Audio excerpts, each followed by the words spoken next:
Welcome to Podlygamists, the Sister Wives Rewatch podcast. We sit down each week and recap an episode of TLC's longest-running reality show following the Browns, a Mormon polygamous family originating in Lehi, Utah. I'm Samantha Kaiser. And I'm Haley Graff. And this is Podlygamists, Season 2, Episode 9. All right, and this episode is titled No Place for Home. Kody, Meri, and Robyn drive to Vegas in search of a new home. This one gave me some nostalgia for Vegas. It did, for the cul-de-sac. Mm-hmm. Yeah, I was trying to, we'll get there, but I was trying to determine, if we actually see, we'll have to get to that point later, but, yeah, it definitely gave me nostalgia for the Vegas years. Let's see. Christine and Kody, we kind of get back into our conversation where we left off, where Christine and Kody have fundamentally different feelings on moving. And I kind of reflected on how Christine accused Kody in the last episode of just wanting to move. And Christine says, this move will tear us apart. Bum, bum, that is the foreshadowing of the foreshadowing of the foreshadowing of Christine, you really saw this one coming 11 years early. I just wrote, wow, was she right? Yep. Not only are they never together again, it does strain their relationships. She really nailed that one. And I guess that's the thing. It seems like if you're going to have polygamy in a polygamous family, it seems like you do then have to be in the same house, really, for it to be functioning well. Because otherwise it does just kind of seem like you've got separate families. Mm-hmm. Yeah. Essentially. What your goal is in being polygamous is not to just have a bunch of mistresses and be the baby daddy of a bunch of kids. That isn't the goal. So, no. But that's sort of what this separation forces you to be, to a certain extent. Yeah, for technically. We go back to the older kid's couch, and Logan, again, the voice of reason, has to say, think of how our dad feels. He could be arrested. And I'm sure, kind of like we talked about in the last episode, I'm sure Kody gets a little bit of a high off of that idea that he could be arrested. I think somebody who's as straight-laced as Kody, too, it's not that he wants to be arrested, but I feel like it might make you feel a little bit like a badass.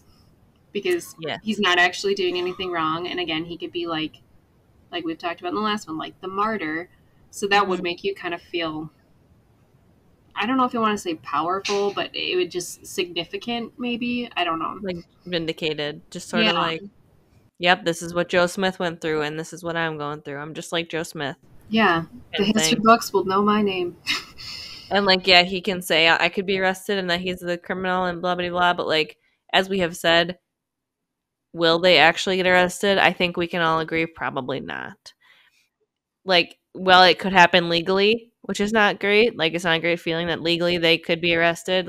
Then that would be abiding by the law. It's not like that would be, so no one would persecute law enforcement for doing that. It's just probably not going to happen. It's just probably a false alarm, basically, right? Honestly, they'd probably get a fine at most. Or maybe a warning. I don't know. Which again, I'm not minimizing that. That's not something I'll probably ever face in my life unless things take a drastic change in this country. Right. It's unlikely that my lifestyle is going to be ever causing that kind of a problem for me. So I don't know what that's like to have that feeling. The more they hash out that whole story about Christine's grandfather, the more I'm I don't know. I don't know if I'm buying it anymore. I want to know more to fully decide if I think that it's a threat or not. But from the information that we've been given, I personally don't think they're in danger of that. Yeah, it seems that way. But the Browns love a party. And they're taking this opportunity while Meri's out of town house hunting to plan a 40th surprise birthday party. 70s themed. Because Meri was born in the 70s, I guess. So she's such a hippie. Christine is because Meri's born in the 70s, but also because it's fun. Yeah, well, that's fair. And it was fun. So we have like all the wives and then Mariah like in on this plot. It seems like Mariah I think is the only like kid at the table, which is cute. She got her mom's birthday party. But meanwhile, Kody, Meri, and Robyn are going to Vegas to look for one big home, which is a pipe dream. Like they're like it astounds me that they think that they're gonna find a home that's not like a commercial building renovated into a home. You know what I mean? Like you're not just gonna stumble across a home that's gonna accommodate you all. Yeah. Like, sorry, but who in Vegas has a home like that? And also, I was thinking about, I'm on Zillow a lot. And the one home I'm imagining that I've ever seen that could accommodate them is a old schoolhouse that, like an old school that was converted, that was sold for real estate. I'm like, perfect. That probably has like 20 rooms, one long hallway and a commercial kitchen. Perfect. Like that would have been the greatest thing for them. But yeah, I've never seen a home that would accommodate them. To find, like, it's possible something similar could maybe one day or at some point have been on the market in Vegas, but the likelihood of that at the exact moment you need to move in this very strict timeline of 10 days away. That wouldn't require like major like I'm thinking like they refer to like these 10,000 square foot houses that only have 5 bedrooms. I'm like, well, can we do some construction? Like, if we're in that big of a pinch, like, I don't know. If you've got that much square footage, you can definitely just throw some walls up, even if it'd be weird. But yeah, can we do that? I don't know. I mean, you can make it work. And plus, you know, some of the kids are going to be moving out eventually to go to college, so it's not like you're always going to have. But then he's also like, we need room to expand the family. So yeah, I had questions about that too.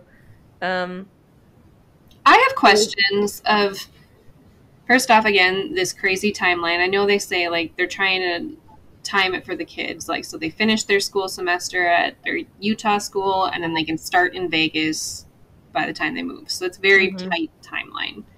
Okay. I feel like you could have been like securing a house though months ago and then still had the kids move in that timeline instead of trying to find a home in that timeline. But sure. Mm-hmm. Whatever, that's their call. And then also, why Vegas though? They never really say, do they? Exactly. Like, and maybe they do in subsequent episodes, but not in this one. The one time that I never picked up on before, in this episode, we find out that Robyn's dad does or has lived in Vegas for a long time. Yeah. And I'm like, is this a bigger factor than it seems? I mean, we never see him. I have no memories of seeing Robyn's dad, like, at the family gatherings or whatever. Which maybe is not wanting to be on camera a ton or something. But could be. Yeah, it could be. But yeah, that does make you kind of be like, well, are you just like pandering to Robyn's desires? Because Robyn seems remarkably okay with this move, though. And granted, she did just move to Lehigh, so she's already used to it. And not tied to that community at all. And she lives in a house that's separate from her family, so like, what does she have to lose? Really, nothing besides another move. Which, get comfortable, Robyn, because we do it a couple times. Right. But we do get to meet our favorite realtor, Mona. I think Mona's around for a few years, like maybe up until we moved to Arizona. We still have Mona in the picture here and there. Right. If I recall, who knew Mona would become like a recurring guest on the show? Secondary or tertiary character on the Sister Wives. Mona She's like, I'm a realtor in Vegas, but somehow I ended up on TLC's Sister Wives. It did occur to me during this episode that like this timeline would have been a great time to buy a huge house, because I bet you all those subprime loans left you some McMansions behind that they could take advantage of. Right. Not that the McMansions even really worked out for them because they didn't have enough bedrooms, but I was thinking you get a lot of bang for your buck if you've got the funds. The Robyn makes a very intuitive or foreshadowing comment about how 4 houses in a cul-de-sac would be so fun. And I'm like, it wouldn't it be, Robyn? It would be so fun. Someone call it the ideal situation, and yet one day we'll leave that exact situation behind again. For reasons we don't know. Unclear. Unclear. But they do start scoping out some yards. Mona, the realtor, knows of like a developer, I guess, who's got a whole neighborhood full of houses, and many of them aren't unoccupied and brand new. Right. And they all have cinder block fences dividing them up, which to me seems not real homey. And I hate it. Yeah, it seems like a weird compound situation. Yeah, it does look like a compound. It turns out to be kind of a compound, but it's just so weird and cold. But I guess again, the climate. I don't know. They don't like white picket fences. Yeah, I mean, like they need more, tiles and stuff. Like it's not going to be as cozy because it's so effing hot in Vegas for a good chunk of the year. But I just hate it. I just hate the way the houses look. They don't look like home to me at all. That backyard of dirt that they go and check out, I was like, who in their right mind would be like, what a relaxing backyard to go sit in. I mean, like, why? Let me just go sit in my dirt. Yeah. I mean, they end up sprucing it up nicely, I think. But yeah, those like tall, like 12-foot cinder block fences, I'm like, yikes, that looks scary. And they're all just climbing along them like cats. Like Kody, Robyn, and Meri just decide to hop up and walk along the fence line. So often, I really would love to see the reaction of passerby. To just be like, this camera crew with these adults scaling this fence and wandering. I just want to know what the passerby were like thinking. There was that one guy that must have been Robyn's dad, but they didn't like identify him. That he's kind of like peering over the fence while they're doing it. He's kind of like in the background, like And I thought, is this like a confused neighbor or is this Robyn's dad? I'm not sure. They don't. But yeah, they get really excited about the potential to have the 4 homes, and even I think decide that they want to put an offer in. I couldn't determine though if those were the homes. Did they build? Is that where we wind up?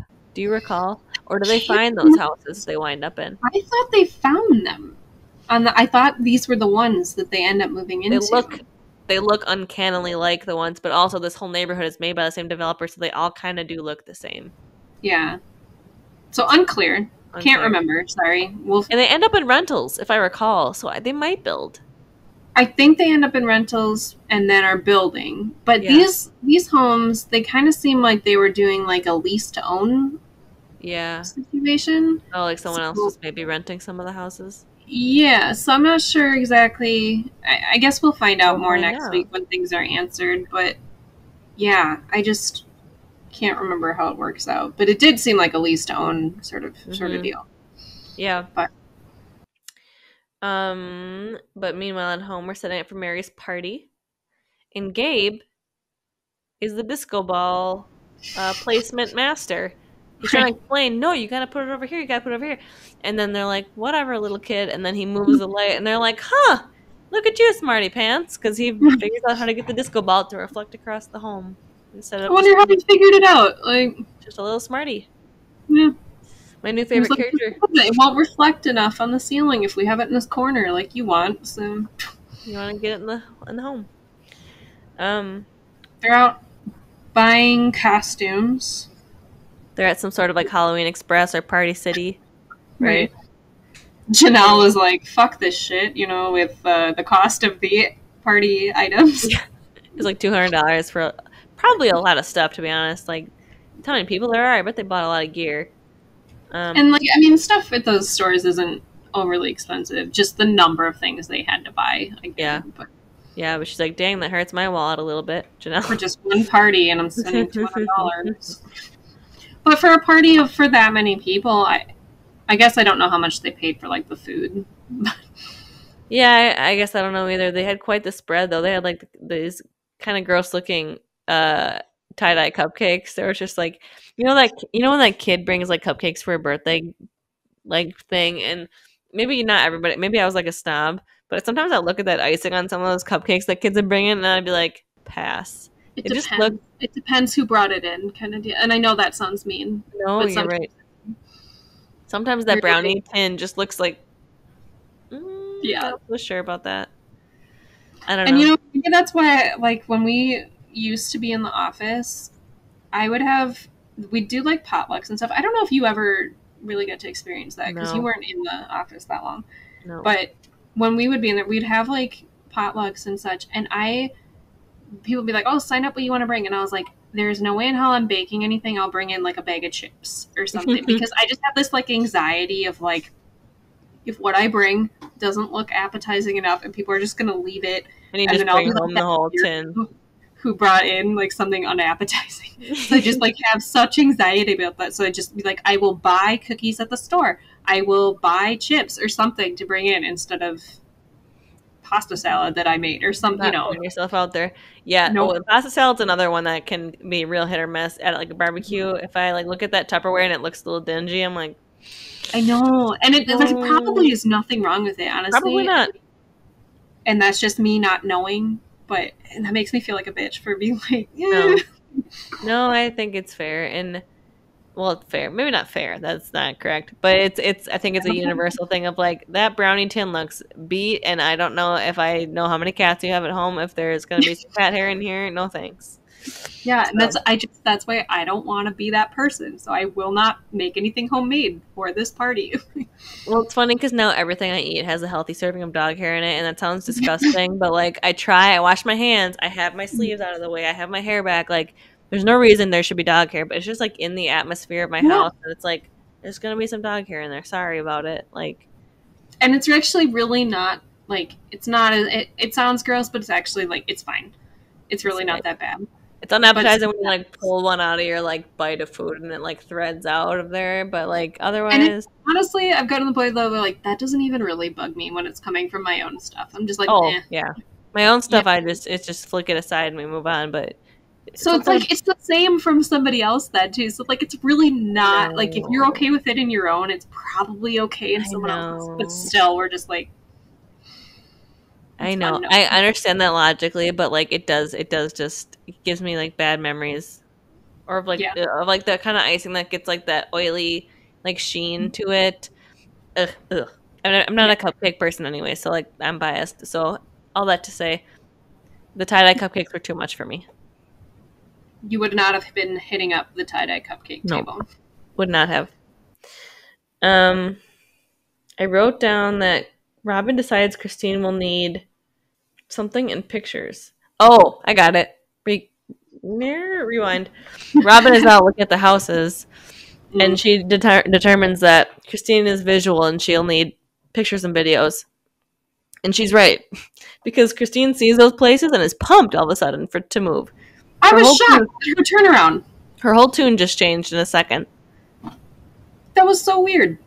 It was weird. I don't know if she's trying to be optimistic now, or if she really was like, wow, shiny new house. I don't know, just sucked her in. Like, yeah, but good work, Robyn. That was a good time to interject and use your judgment there. I like how they said, I'm sending them a picture text.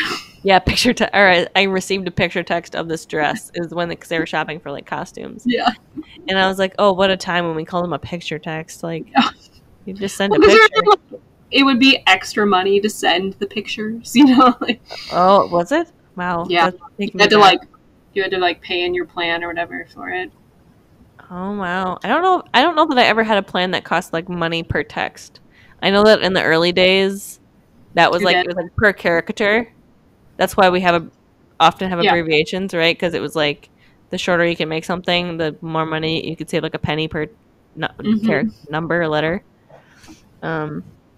Yeah, I had it where it was like you could send 100 texts a month or something. 100, like wow. Can you imagine that very quickly now? Right. And they all have the rumor phone in this family. Have you noticed where it's like it slides out, but there's like a touchscreen on the front, and it's like you flick it out to do the full keyboard and get all the thumbs in. Right. You can slide it shut, and it's just like a little compact thing. Yeah, I had one of those. A rumor 2. Oh, those were cool. They were cool. Kody kind of explains that buying a polygamous house in Vegas would not be possible. No kidding. Well, so their house in Lehigh was built by a polygamous family, right? Yeah, if not them, right? Yeah, I think it was like owned or built originally by polygamists, so that's why it has, the 3 different apartment sections and whatever. Right. So... And 3 kitchens. Not only do they want like 20 bedrooms, they want 3 kitchens. I was confused as to why they didn't just get 2 houses and then convert them into like 2 duplexes. Like duplexes. I was thinking that too. I'm like, I bet you can find a duplex if you'd really tried, Mona. Yeah. It seems like that would have resolved some stuff. And maybe even side-by-side duplexes. I was wondering that too. If partnering up would be like a point of tension, or if they just never. I mean, it would be basically the same as what they're doing now. Like if it had duplexes, it'd be 2 separate entrances, 2 separate kitchens, living rooms, living space. You know, even a quadplex. Like, why is that not something we've ever thought to build? Is like there are quadplexes, right? That's what I'm saying. Why didn't they just? Now I'm talking about now, current day. We're in Coyote Pass, and like they have this whole scheme of this house that's never going to resell. That's what kills me. They have like $1 billion. Sorry, we're in current day tangent right now. The family has now property in Arizona. Spoiler, they move again. And their whole grand plan is to build 4 homes. But Kody's secret plan always is to build 1 big home. But when they draw up these schematics of like it's a main living room and like living quarters, and they all go to this main like lobby area, but there's separate entrances to all the homes, so that they're not actually like. It's like you're gonna invest $1 zillion in this humongous home when you have less and less kids every year. You're not continuing to have more children, but yet they still build them as if they have each 5 kids. Like they build these houses. The plan is to build these houses as if they have 5 kids each still. What are you gonna do when it's just 4 adults living in this home that you cannot resell because no one will want this? You can't even sell it to a developer who has like an apartment building. Yeah, I mean, we'll even say like you were wanting to keep this house through the end of your life, the end of the parents' lives. Great. Okay, so then the kids are going to inherit it. What the hell are they going to do with that house? Nothing. You can't. They're not going to be able to sell it. What, are you going to use it as like a weird vacation lodge? Weird vacation, yeah. You could rent it out for conferences. To Flagstaff, yeah, to like corporate retreats. That's like all you can do with it. Like, yeah, a lot of questions about that whole. I know nothing to do with this episode. Although Kody does say, right now the plan is to buy homes separately, 4 homes, and our dream is to build 1 big home, custom build. And like he pretty much hasn't changed from that mentality. Thank God they didn't build 1 custom dream home this time, because they would have still moved again, I'm sure. I just this whole I have a lot of questions about the logic of building the dream home that is not just simply like what could also be a quadplex. Yeah. Like that makes sense because you can sell that to someone who wants to rent it out, or you can rent it out. Exactly. Easy peasy. But like this mega home that they want to build just. And I want to know how many bedrooms they have in their current home. Well, he makes the point that the 4 homes they looked at is he has like a math equation on the board. Added together, they're each like 2,700 square feet, I believe, which is a pretty sizable home. Yeah. They're more than double the square footage of what they're currently working with, which doesn't shock me because their current place is pretty modest, and it really only accommodates 3 families, kind of barely. And Robyn doesn't fit in the house, so like we need to make it at least 25% bigger. Even so, it's still tight. So like, okay, fine, but yeah, they're and I know this is a point of tension for Meri because she has 1 kid, but like, sorry, if that was Janelle with 1 kid, I bet you she'd take a house that's like 1,500 square feet instead of. Well, even if we're going to zoom back to present day, Janelle's present day house in Arizona is a hell of a lot smaller than Meri's house in Arizona, which is just chalet. Meri's living in like a chalet, and I think Janelle resides in a camper like for a year. In like a ranch style house, like with like a small fenced in yard. Like it's very your average smaller home. Mm-hmm. You know. So I don't know. I know it's like she's got a chip on her shoulder about being Meri, about being equal. But man, I'm like, the financial choices you guys are making are so weird and bad. Like they're just so like, I feel like if you're gonna take on this life, you gotta be practical. You have to be practical to make it work. And you gotta prioritize. Yeah. The pool that he's trying to promise to the family. Where's that coming from? Where's that money coming from? Well, because they've talked about how much they've been struggling financially, Yes. and like we've talked about, yes, like they've got the income from the show and whatever, but it's again not for that big of a family. It's not going as far as what you would expect for you and me. So to buy 4 new homes. Yeah, to buy 4 houses with a pool in potentially each one. I don't know, Yeah, it was unclear. At least one pool, but if we know anything about the tension that the pond caused for the homes, I can only imagine how hard it would be to choose which current day there's a pond on Coyote Pass. They're really upset about who will have access to this mud pit. I can only imagine how much tension there would be if there was a pool in the mix that only one person's yard got to have the pool. Oof. Yeah. So that's how I feel. They might have split up right then if that. Yeah, it might have happened sooner if we didn't have. Spoiler alert: there's never a pool. We never get a pool. And not even really a pond. So. And like a puddle that sometimes has the moisture when it rains. Yeah. Let's see. They make an offer. The offer is rejected on the homes. We find out at the end. The quickness, though, of them making the offer, I mean, it's so fast, obviously, because of their timeline, but it stresses me out to just watch it. To try to commit to buying 4 homes. Yeah. Mm-hmm. 4. Like, that number really, like, boggles my mind a little bit. Like, yeah. I don't know. The tension of buying and dealing with one home is, like, so much that I don't know.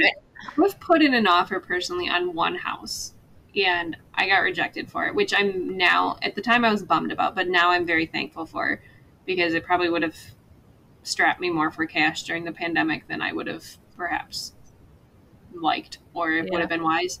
But I remember like going and seeing the house, and it had just gone on the market like the day before, and the market at the time was starting to really heat up, and my realtor was like, you have to decide fairly quickly if you want to put an offer on it, because someone else is going to come and snap this up. So I was like, okay, fine, put an offer on it. And I just seen it the one time and whatever, and that never really sat well with me, because I'm like, this is the most money I will spend on anything. And I just saw this house one time and was like, yep, I'm gonna spend $100 and some $1,000s on this house. Like that's a lot. I don't take that lightly. So the fact that I didn't get it was like, okay, I mean, I was sad, but like now it is kind of a relief. Yeah. For sure. I mean, I think about that too, the way the market, I mean, exciting topic, guys, the real estate market.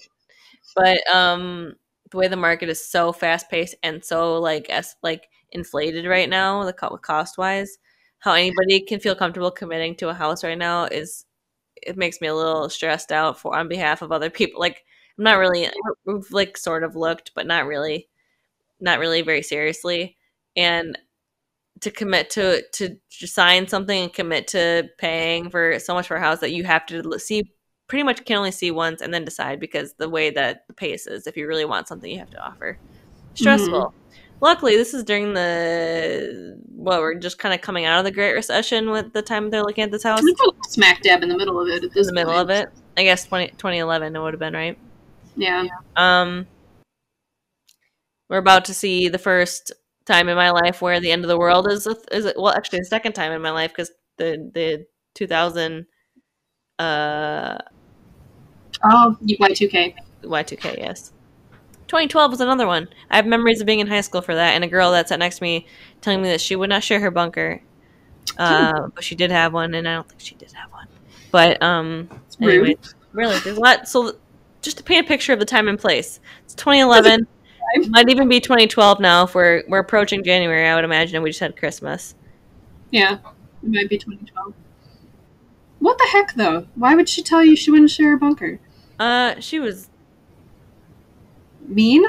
What's the word I want to say? Unwell. Like, she was just strange girl. You said a lot of she would basically just rant to the class about her bunker and about how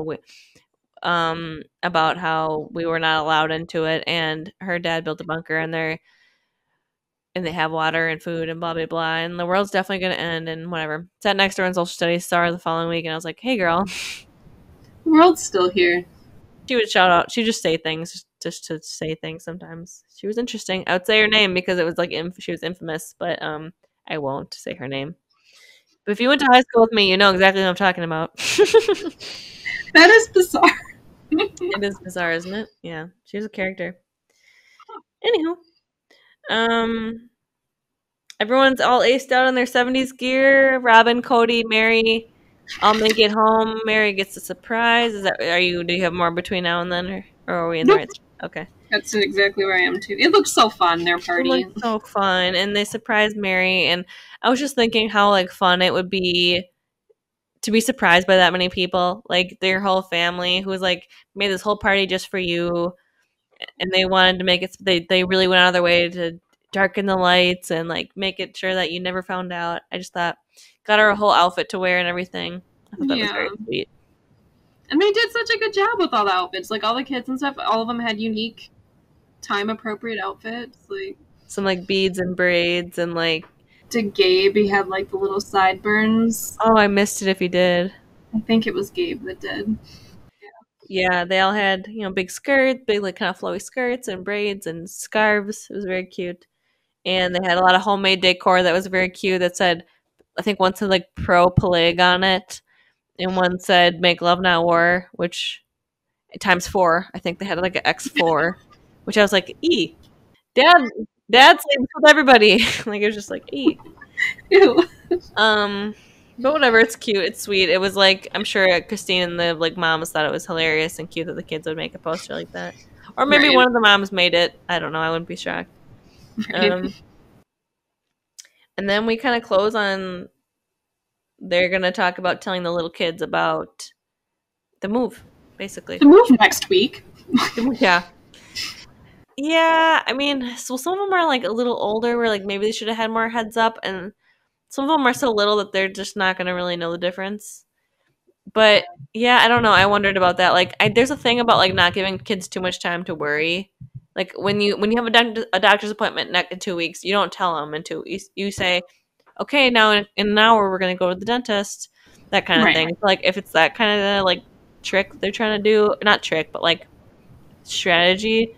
I don't know, but yeah, it's a little bit like, and also they have no concept of what a week is.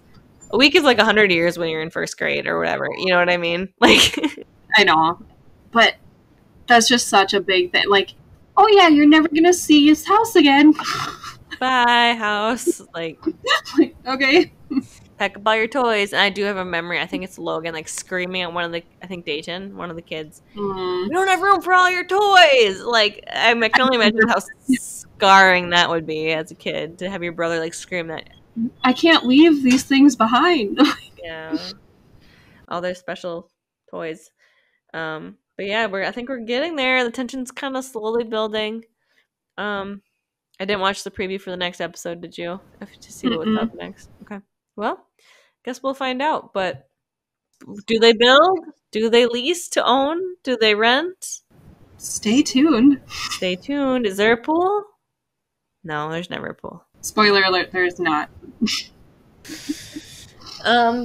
Let's see. Do I have any recommendations since we finished up our last recording an hour ago?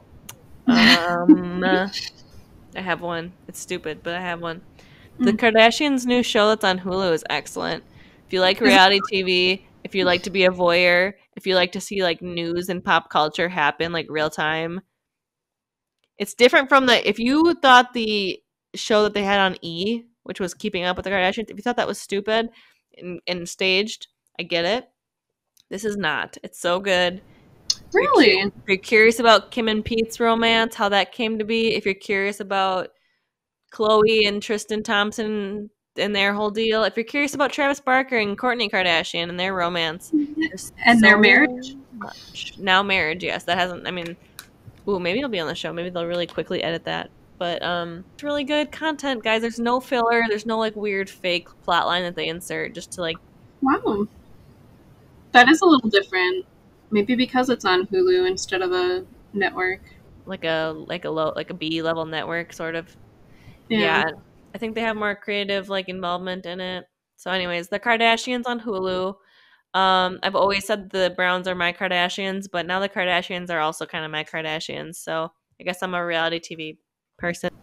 Look at you go. I'm sure a lot of our listeners are, though, too. I mean, why else would you care to follow along with this podcast? Did you have anything for any recommendations that you quickly cooked up over there? Well, I guess I'll just go TV route. What I've been watching on Hulu. We'll go Hulu. I've been rewatching This Is Us. I don't know if you've ever watched that show. I never did, but my mom and my sister did. I did for a while watch it, and then I think I fell off like during the pandemic because I just couldn't with all the emotions. Because it is a very emotional show. But I'm really enjoying rewatching it now, and I'd seen like it just ended real time. It just had the series finale. And I saw some clips on YouTube that made me cry, so I went back and was like, yes, I need to go back and rewatch the show. And it's so good. I mean, it's definitely emotional, so maybe gauge your trigger warning. Yeah, I mean, there's a lot of very difficult life themes in there, death of loved ones and stuff, and difficult things to deal with. That being said, it does make you think a lot about life, and it's comforted me though too to be like, these are universal things that we're all going through, that are challenging and stuff, but that we can grow from. So I don't know, and there are really funny moments in it too. Like there are plenty of lighter moments in it too. It's just a lovely look at a family. So Kardashian family, the Pearson family on This Is Us, just the Brown family, like love the families, all the families. Yeah. It sounds like it's similar to Parenthood. Have you watched Parenthood? It is. Okay, it is. I really like Parenthood. You would probably like this show too. Yeah, it always seemed too dramatic for me, but I bet it's good. I love Milo Ventimiglia or whatever the hell you say his name. Yes. I was Team Jess, so of course. Was I. Yeah, I think most people should be or were. Come on, look at him. But you'll love his if you do decide to ever watch the show. You would love his character in this show too. Like everybody loves him. So all right, good recommendation. All right, well I think that's it. We're just wrapping up recording 2 of the day here, so I think I'm recorded out. I am too. I'm ready to go eat some dinner now. So. Yep. All right. Well, see ya. Thanks for joining us. All right, I'll talk to you tomorrow. We'll talk to everybody else later. Bye.